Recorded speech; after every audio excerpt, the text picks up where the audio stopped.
There is a specific moment most people have experienced, but almost nobody talks about honestly. Someone you know, someone in your social circle, someone roughly your age with roughly your starting point, announces something good. A promotion. A new relationship that looks genuinely happy. A creative project that is getting real attention. A body transformation that is undeniable. And for a fraction of a second, before the socially appropriate response assembles itself on your face, something else moves through you. Something quick and dark and uncomfortable.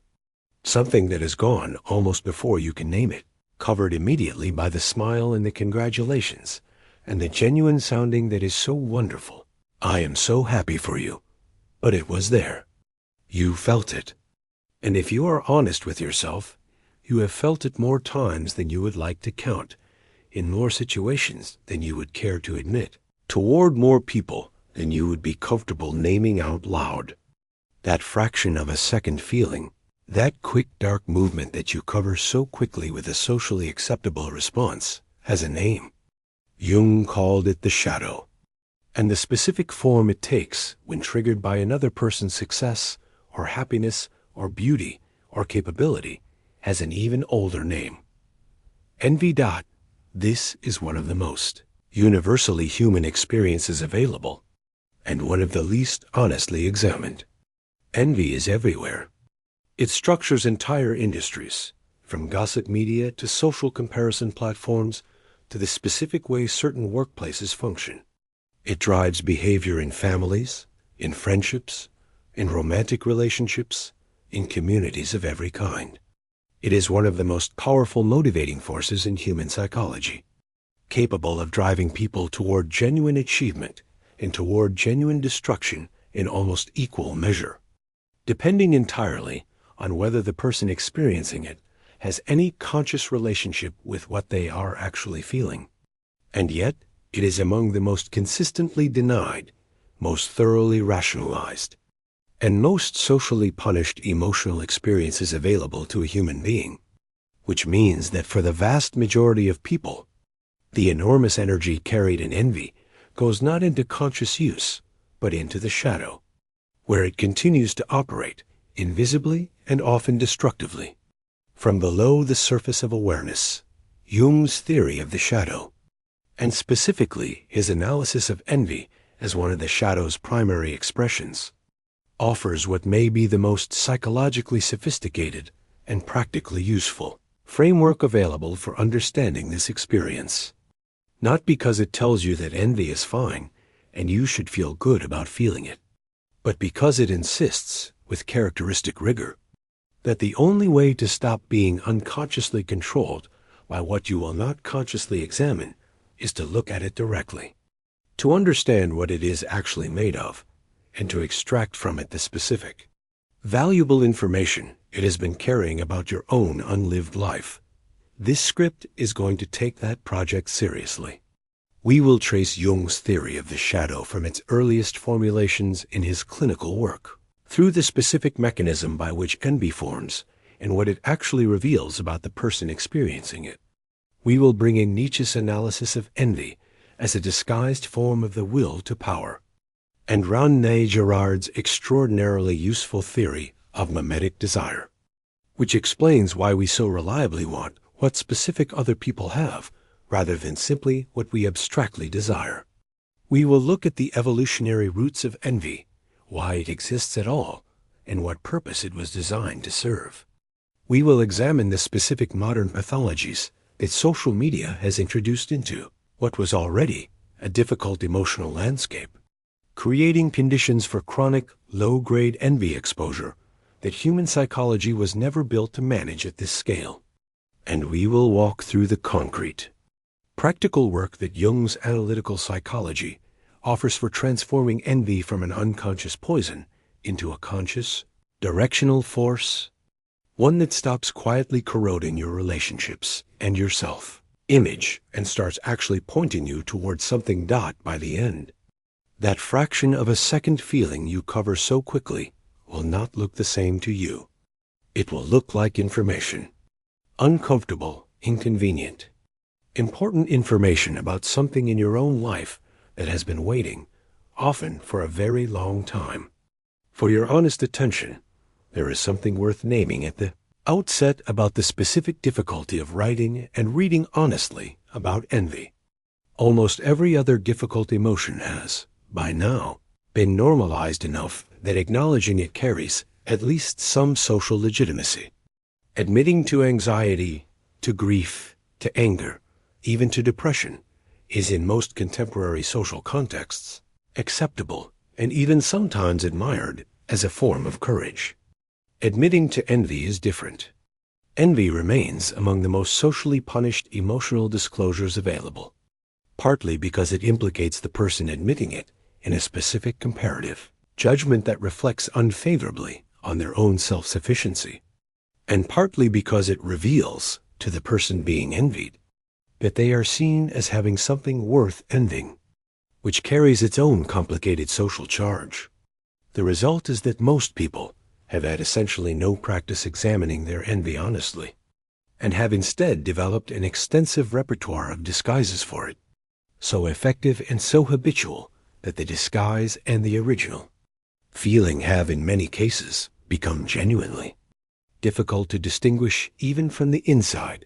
Jung's concept of the shadow emerges from a foundational observation about how the human psyche develops. From the earliest years of childhood, a person is subject to continuous pressure from parents, from teachers, from peers, from the surrounding culture to present certain qualities and suppress others. The qualities that win approval, that generate love and safety and belonging, get developed and incorporated into the conscious self-image, what Jung called the ego. The qualities that generate disapproval, conflict, or danger get pushed out of the conscious self-image and into a parallel, unconscious structure that Jung named the shadow. The shadow is not simply the repository of negative qualities, though it contains those. It is the repository of everything that the conscious persona has decided, for whatever reason, does not belong, which means it also contains an enormous quantity of positive material, unlived potential, suppressed desires, unacknowledged talents, and unmet needs that the conscious self has, at some point, decided are too dangerous or too threatening to own directly. Jung devoted considerable attention in his clinical work to what he called the positive shadow, the repository of genuinely valuable qualities that have been suppressed not because they are dangerous in themselves, but because they were, in the specific environment of the person's development, treated as unacceptable or inconvenient. A child raised in a family that devalued intellectual curiosity may develop a shadow full of suppressed intelligence. A child raised in an environment that treated ambition as selfishness may develop a shadow full of suppressed drive. A child whose creative expression was consistently redirected toward more practically useful pursuits may develop a shadow full of suppressed artistic potential. These positive shadow contents are, in many ways, more urgently pressing than the negative ones, because they represent not simply what was bad in a person, but what was best, pushed underground specifically because its expression was, in the original developmental context, considered threatening or unwelcome. And envy, for Jung, is the primary signal through which this positive shadow material pushes toward consciousness. Because we envy most intensely the external embodiment of what we have most thoroughly suppressed in ourselves, envy. In this framework is one of the primary signals the shadow uses to communicate its contents to the conscious mind. When you feel that quick dark movement in response to another person's success, Jung would say, you are not simply experiencing a petty, shameful emotion that reflects poorly on your character. You are receiving a very specific communication from your own unconscious, a message that says, in effect, look here, this is something you want. This is something you believe you cannot have or cannot be. This is something your own conscious life has not made room for, and your shadow is pointing it out to you through the only channel available to it, which is the visceral, uncomfortable, quickly suppressed discomfort of envy. This reframe is important enough to sit with for a moment, because it runs directly counter to everything most people have been taught about envy. Most of us learn to treat envy as a moral failing, evidence of ingratitude or pettiness, or a fundamental deficiency in our character, something to be ashamed of, apologized for, and eliminated as quickly as possible. Jung is proposing something entirely different. He is proposing that envy is a form of unconscious self-knowledge, specifically the knowledge of what we most deeply want and most deeply believe we cannot have, and that the shame and suppression we bring to it, far from addressing the underlying issue, ensures that the underlying issue continues to operate out of sight, shaping our behavior and our perceptions and our relationships without our awareness or our consent. The specific mechanism by which envy operates in the shadow deserves careful examination, because it explains why envy so reliably feels not simply like wanting what someone else has, but like something darker and more troubling, something that can tip, in its unexamined forms, into genuine ill will toward the person who has triggered it. When a quality or a desire gets pushed into the shadow, it does not simply sit there quietly. It accumulates over time a specific emotional charge, because every time the conscious self encounters an external reminder of what it has suppressed in itself, the suppressed material pushes toward consciousness with an urgency proportional to how long and how thoroughly it has been denied. When this push meets the ego's continued refusal to acknowledge it directly, the energy gets redirected outward onto the external figure who triggered it. This is the mechanism Jung called projection, and it is the specific mechanism that converts the internal experience of suppressed desire into the interpersonal experience of envying another person. You are not, in the deepest sense, envying them. You are experiencing your own suppressed potential, your own unacknowledged desire, reflected back to you from the outside world, because you have not been able or willing to encounter it directly from the inside. This is why envy is so specific and so personally tailored. You do not feel intense envy toward random people for random qualities. You feel it most intensely toward people who possess or embody specifically the qualities, achievements, or freedoms that your own shadow is most urgently trying to bring to your attention. An artist who suppressed their creative aspirations in favor of a safer, more approved career will feel envy most acutely not toward business executives or athletes, but toward other artists. Specifically toward other artists whose work is getting the recognition the suppressed artist in them knows they wanted. A person who learned, very early, that expressing strong opinions was dangerous will feel envy most acutely not toward conventionally successful people, but toward people who speak their minds freely and are respected for it, precisely because this is the freedom their own shadow is trying to reclaim.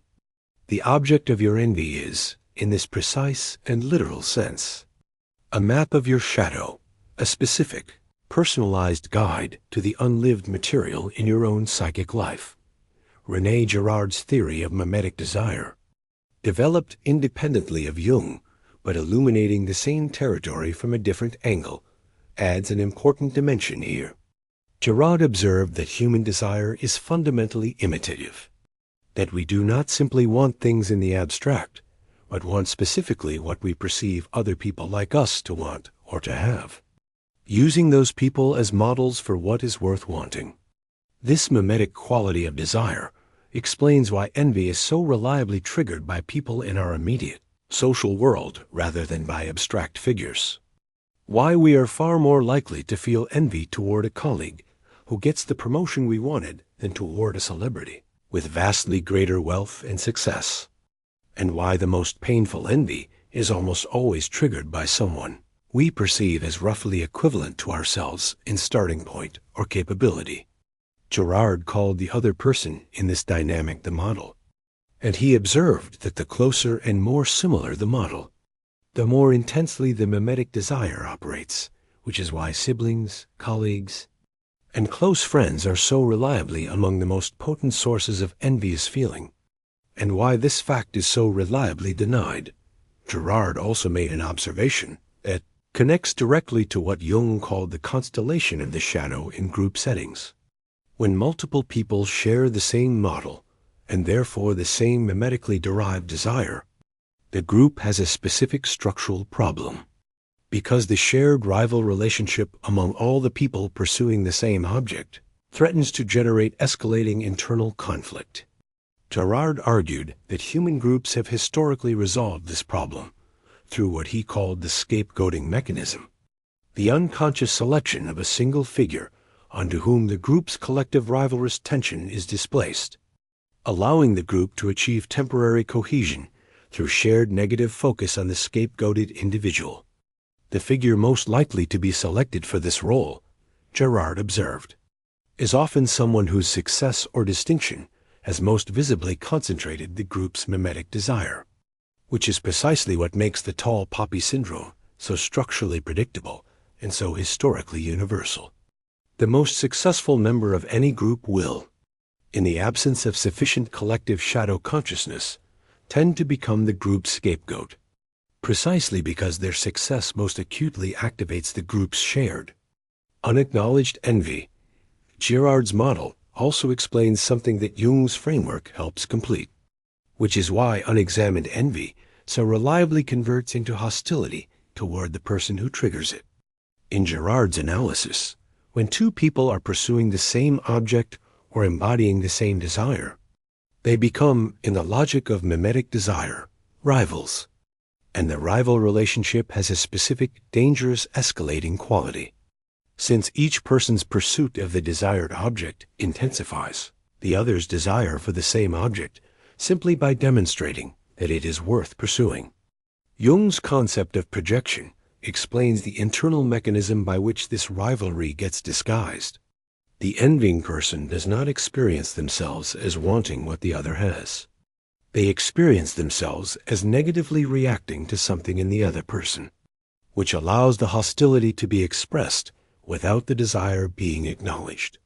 This is the specific psychological structure underlying the phenomenon of tall poppy syndrome, the tendency of certain groups to undermine, criticize, or socially punish members who achieve more visible success than the group norm, a collective envy management strategy that keeps the group's shadow material safely projected outward rather than forcing any individual member to examine what it says about their own suppressed aspirations.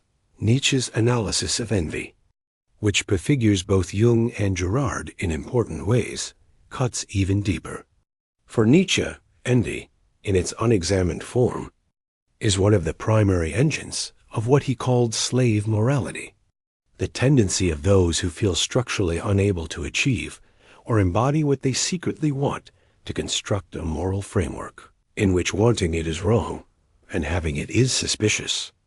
The person who envies another's financial success and will not acknowledge the envy directly does not simply suppress the feeling. They build, often without conscious awareness, an elaborate moral structure in which wealth is corrupting, in which the wealthy person must have done something questionable to acquire it, in which the very possession of what is envied becomes evidence of moral deficiency in the person who has it. This is Nietzsche's ressentiment applied specifically to envy, the transformation of suppressed desire into moral condemnation, the conversion of I want what you have, and I am angry that I don't into you, don't deserve what you have, and there is something wrong with you for having it. Nietzsche considered this one of the most insidious and most self-defeating psychological movements available to the human mind, because it ensures that the energy which could have been directed toward actually pursuing what one wants is instead directed toward tearing down anyone who demonstrates that the thing is achievable. The person in ressentiment does not become more capable, more free, more alive. They become more committed to proving that capability. Freedom and aliveness are illegitimate, which serves the psychological function of making their own lack of them feel less like a failure of will and more like a moral stance. This is the specific mechanism underlying much online negativity toward successful people. The comment section hostility that greets visible achievement. The reflexive suspicion of anyone who seems genuinely happy or genuinely capable. A cultural scale ressentiment that allows millions of people to manage their own suppressed envy by directing it outward as moral criticism. Nietzsche also observes something that is worth stating very directly in the specific context of this video. The person who has genuinely confronted and integrated their envy, who has followed it back to its source in their own suppressed desire and begun actually pursuing that desire, almost universally reports that the envy itself substantially diminishes. Not because the envied person's success has changed, but because the person who was experiencing the envy is no longer in the position of the one who watches and desires without acting. The envy was, all along, the psyche's energetic response to a gap between what the person wanted and what they were willing to pursue. Close that gap, even partially, even imperfectly, through any genuine movement toward what the envy was pointing toward, and the charge in the envy drops dramatically. This is perhaps the most practically useful thing Jung's framework has to offer on this subject. Not simply a way of understanding envy, but a specific, testable prediction about what actually reduces it.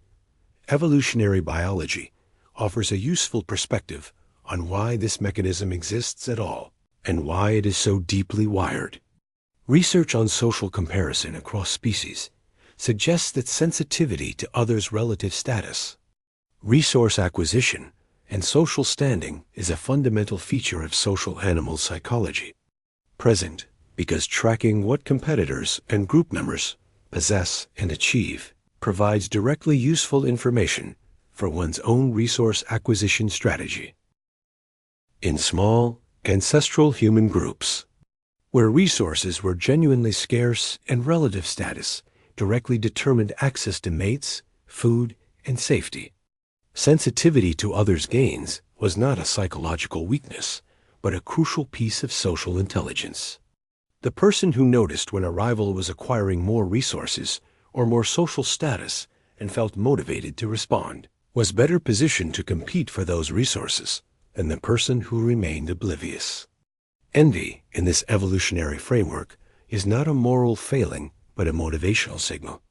The psyche's way of alerting the organism that a relevant competitor has something worth attending to and possibly pursuing. The specific quality of envy as a social comparison signal also explains a pattern that is consistent across cultural and experimental research, which is that envy tends to track competence and achievement in domains that the person experiencing it considers personally relevant, rather than simply tracking whoever has the most resources in an absolute sense.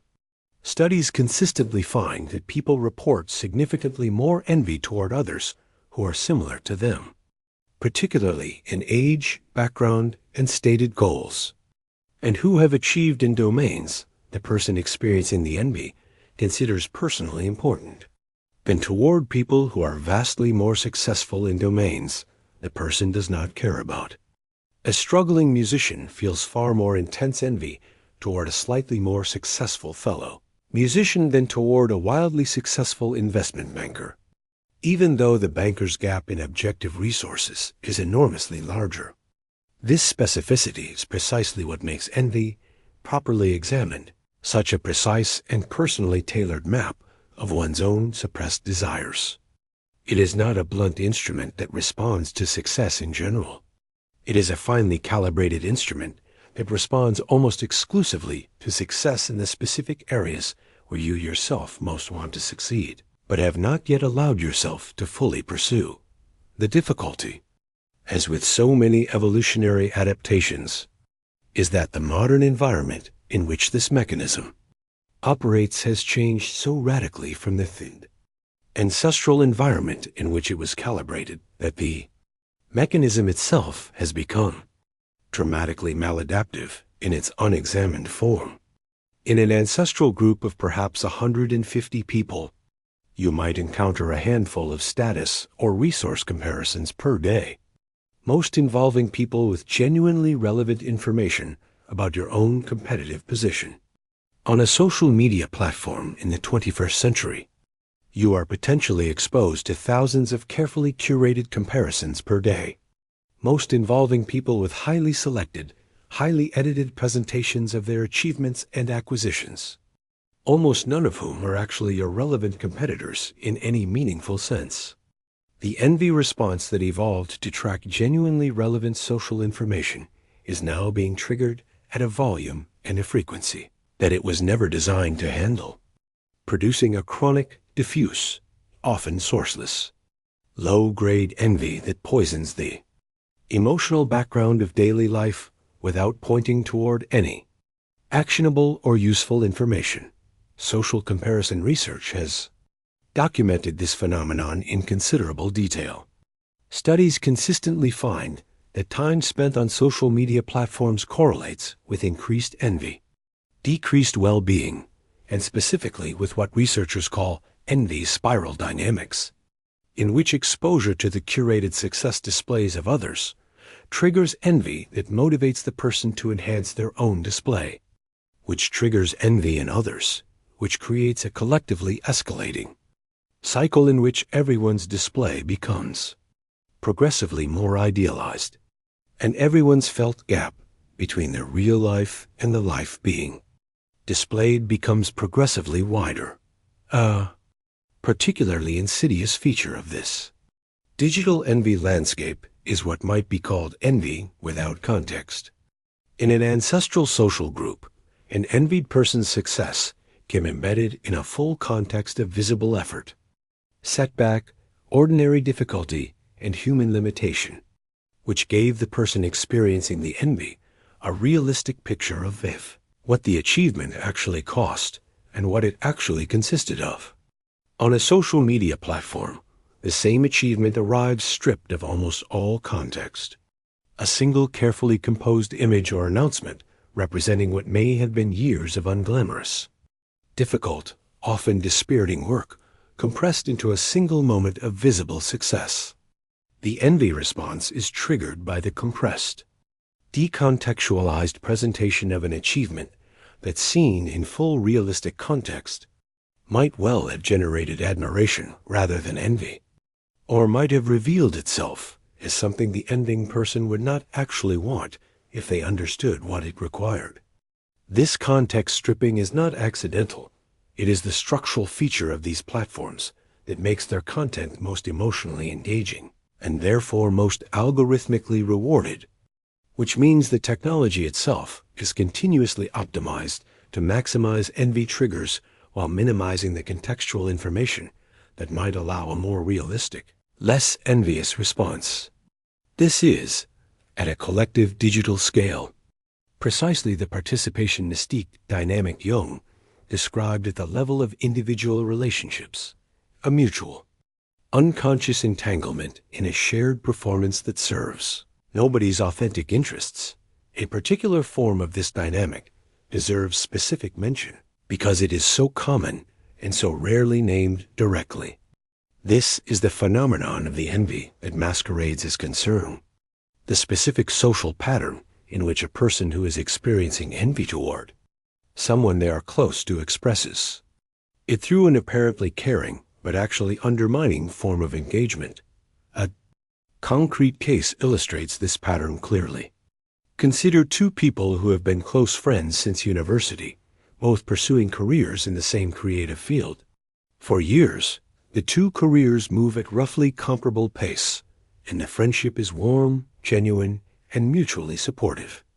Then one of them breaks through, a project getting significant attention, opportunities beginning to compound in a way they did not for the other. The friend who is not breaking through does not consciously feel envious. What they feel, or what they report feeling, is worried. They begin making comments about sustainability, about whether the attention is real or just a moment, about the importance of not letting success change you. They become subtly the voice of caution and restraint at precisely the moments when their friend is most in need of encouragement and forward momentum. None of this is consciously malicious. The suppressed envy that is actually driving it has been so effectively projected outward that the person experiencing it has genuinely converted it, in their own awareness, into something that looks and feels like care. The damage to the friendship and to the succeeding friend's momentum is real regardless. I am just worried about you. Are you sure you are ready for this? I just want you to be realistic. Have you thought about what happens if it does not work out? These statements present themselves as protective concern, and they may even be experienced as such by the person delivering them, since the envy driving them has been successfully projected outward and is not being experienced directly. But their functional effect, in every case, is to introduce doubt, to reduce confidence, to diminish the energy available to the person being supported at precisely the moment when they most need the support of someone who genuinely believes in them. The shadow dynamic here is particularly tight. The person offering the undermining concern is doing so specifically because some part of their own suppressed potential is being confronted by the other person's willingness to pursue theirs. And the unconscious response is to bring the other person back down to the shared level of not trying, rather than to allow the other person's example to raise the question of why they themselves are not trying.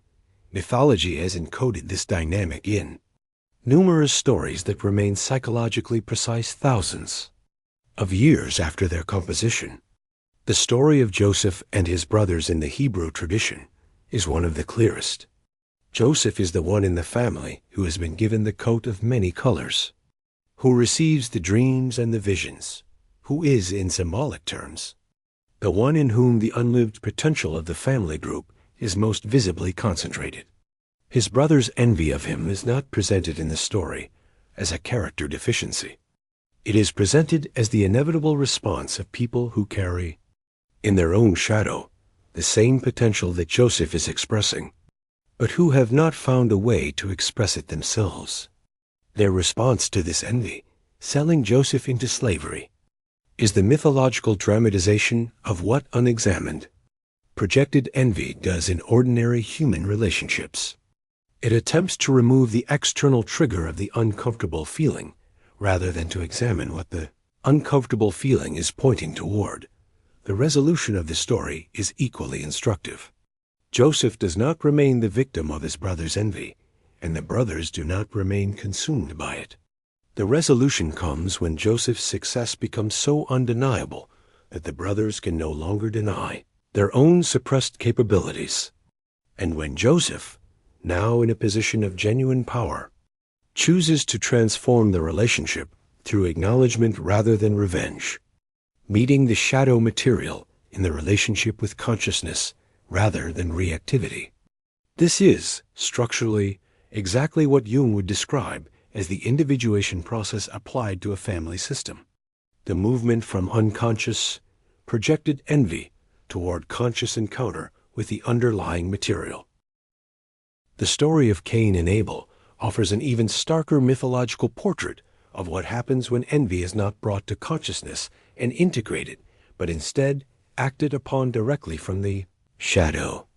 Cain's envy of Abel's favor is not, in the story's most psychologically honest reading, simply the petty jealousy of a sibling. It is the response of someone who has encountered, in another person's apparent ease and success, the most threatening possible reflection of his own suppressed doubt about his own worth and capability. The murder of Abel is the mythological extreme of what every unexamined envy dynamic moves toward in ordinary life. The attempt to eliminate the external trigger of the uncomfortable feeling rather than to examine what the feeling is actually pointing toward. The mark of Cain, in this reading, is not simply divine punishment, but the permanent psychological mark left by the choice to destroy rather than integrate. The lifelong burden of having driven out of the world and out of oneself. Exactly the confrontation with shadow material that offered the possibility of genuine development. The myth of Apollo and Marsyas offers a darker, more cautionary counterpart. Marsyas, a satyr who has acquired considerable skill on the flute, is said to be as accomplished as Apollo himself and challenges the god to a competition.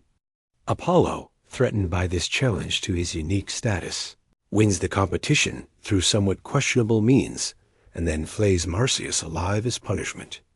Read through a Jungian lens. Apollo's response to Marsyas is the mythological portrait of what happens when a figure identified with a particular quality, in this case musical perfection and divine status, encounters someone who embodies the same quality and cannot, through consciousness and integration, make room for this encounter without experiencing it as an existential threat. The punishment Apollo metes out is exactly proportional to the degree of his own identification with the quality being challenged, a psychological observation that maps onto the dynamics of professional and creative communities with uncomfortable precision.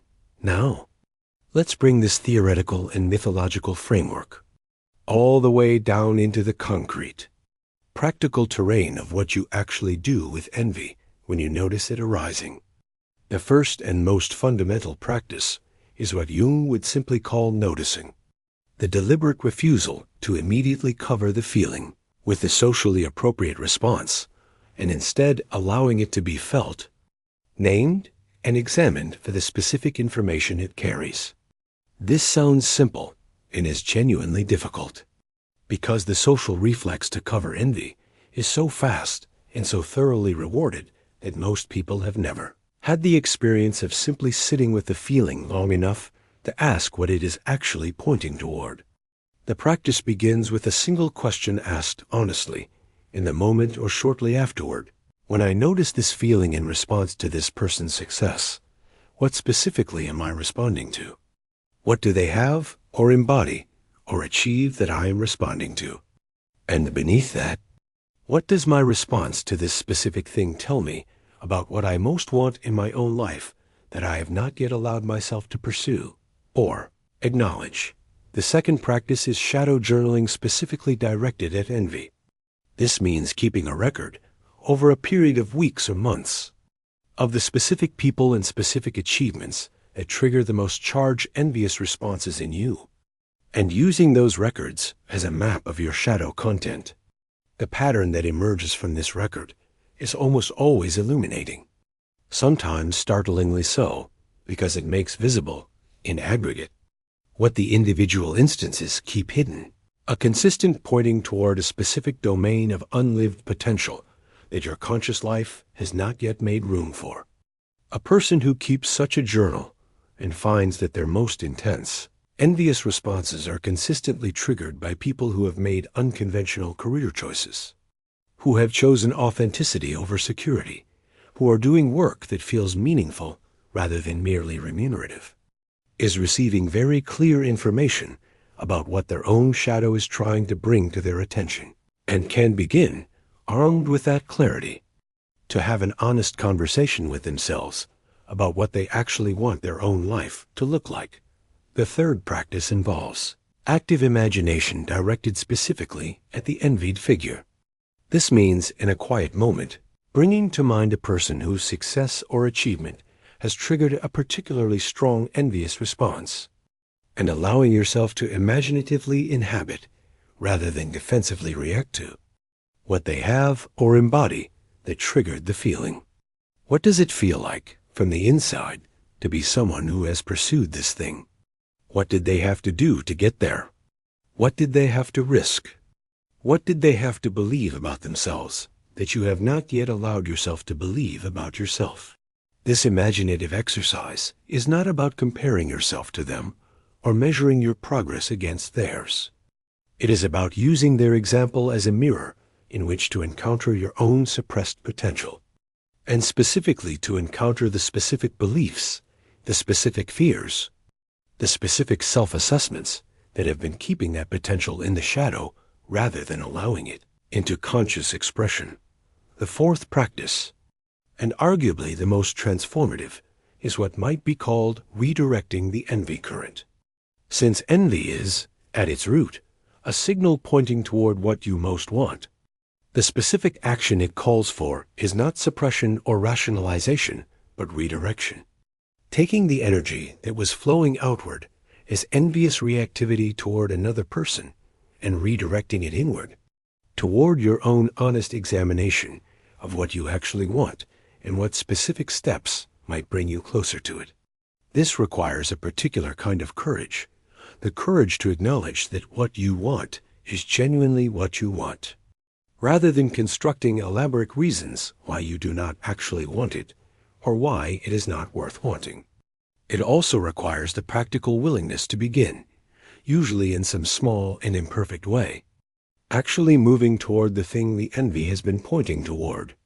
Since envy tends to diminish significantly in situations where the person experiencing it is actively pursuing the same general direction that their envied figures are moving in, even if the pace and the form are entirely different.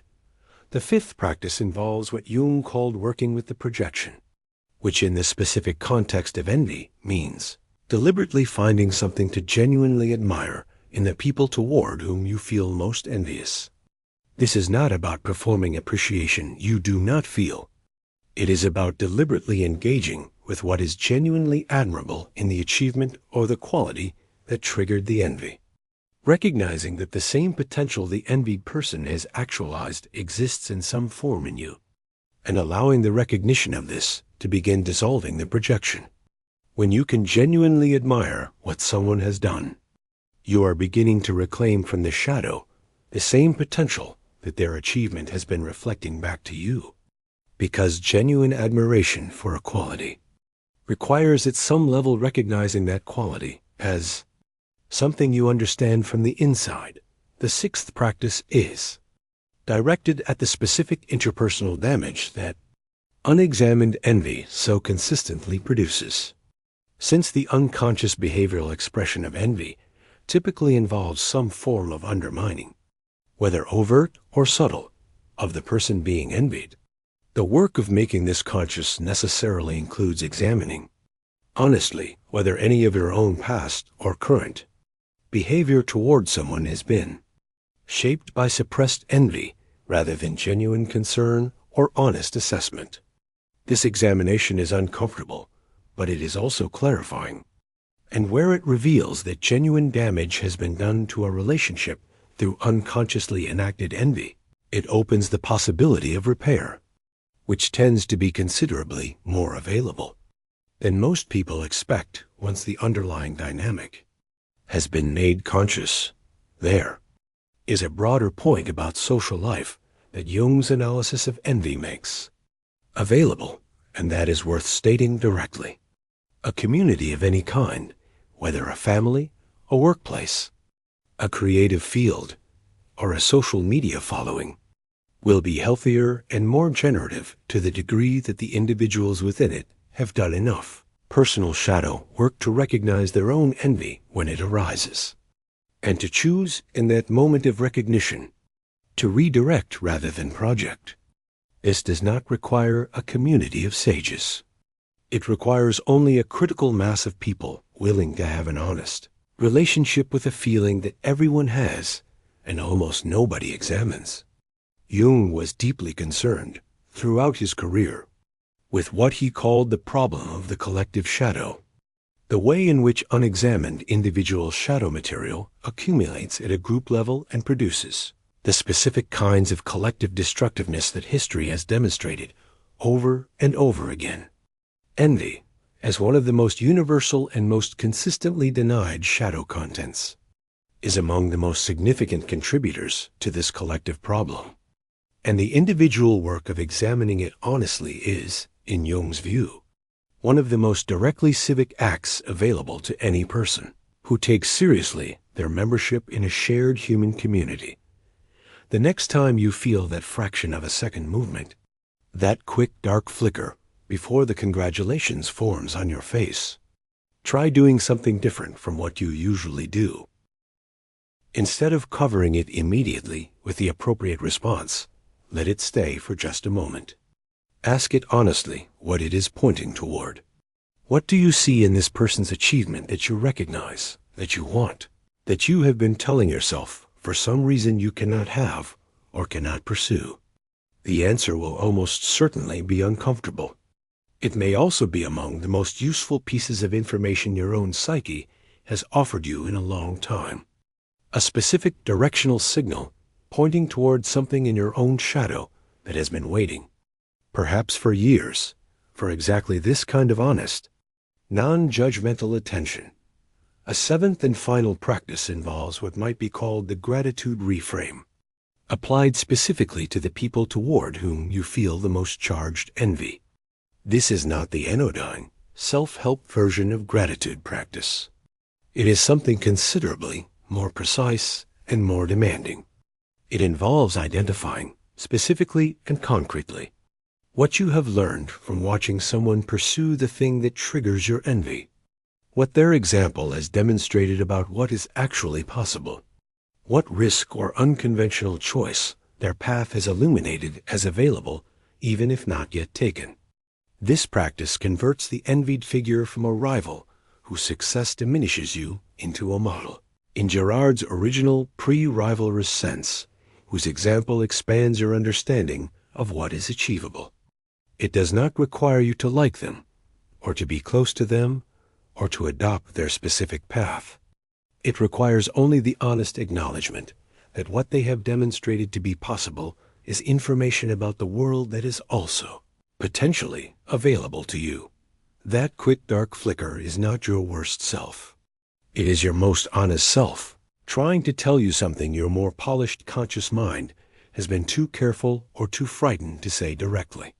Jung spent his life arguing that the path toward wholeness runs not away from this kind of uncomfortable inner material, but directly through it. Envy, examined honestly, does not reveal a person of poor character. It reveals a person with unlived potential, suppressed desire, and a shadow full of specific, actionable information about the life they have not yet allowed themselves to fully imagine. That is not a shameful thing. It is a beginning. This is ultimately the specific and radical claim that Jung's shadow theory makes about envy and about the shadow material more broadly. The things we are most ashamed of feeling are not the things that define us at our worst.